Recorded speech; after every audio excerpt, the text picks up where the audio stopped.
Okay, okay. Now I can ask you, what was that like connecting with Michael Bivins and BBD? They was like on top of the world. That was like one of the biggest groups, not only just at that time, but then they had the work they was doing with New Edition and since thereafter. What was that experience like? So it was kind of like a surreal situation.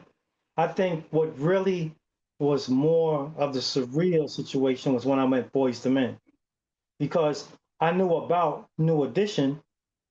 I never met them. I saw them in concert.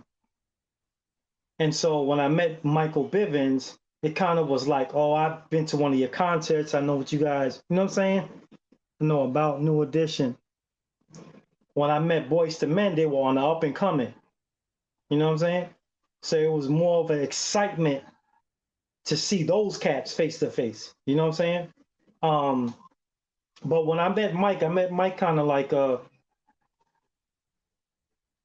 in the studio. I was doing some work in the studio. He came in, and of course, you know, television makes you look a whole lot bigger than what you are. And I didn't recognize him. I didn't know he was that short. You know, I'm a tall guy. I'm 6'1". You know what I'm saying?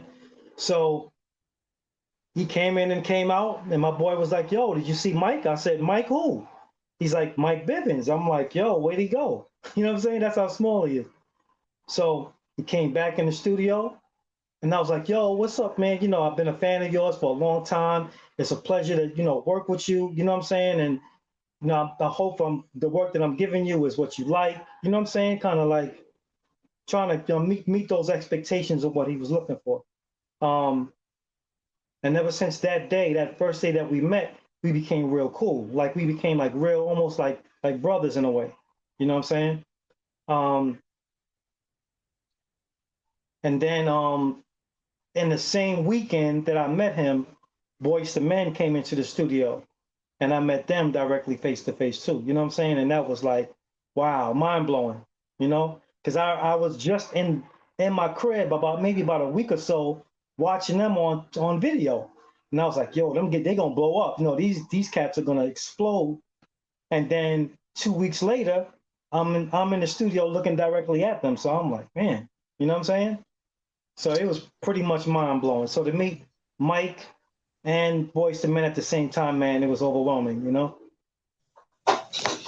Yeah, man, that's a blessing. I mean, to like I say, as big as New Edition got and Biv DeVoe got, Boys to Men arguably got just as big or sold as just as many records. But to get the chance to see them, when they just starting out and get that vibe and that feeling and that energy and get to work with them, Right. more importantly, that's amazing, man. I appreciate you sharing that one for sure.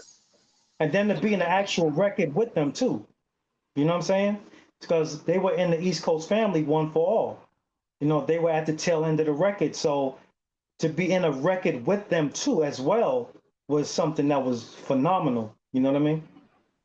Yeah, man. People dream of experiences like that just to be able to even meet people like that, but to be on the record with them. But I want to ask you because that was a posse cut, but it was like on another level. Whose idea was that? And did you get a chance to actually work with all of those artists in one day, or was it different takes? How did that song come about? So Mike had wanted to do something collectively with all of the artists because he was starting a joint venture with Motown. So he was trying to get all of the artist deals. So in order for that deal to make sense, he wanted to put all the artists together on one record to show what they could do. You know what I'm saying? On record. So that's where the idea came from. It was kind of like a let's all collaborate on one big record, like producers and artists should be doing now. You know what I'm saying? And let's make this big record with all these artists. And now we got another bad creation, MC Brains, Boyz II Men. We got heavy hitters on the record. So why not put them all on new and up and coming artists? You know what I'm saying?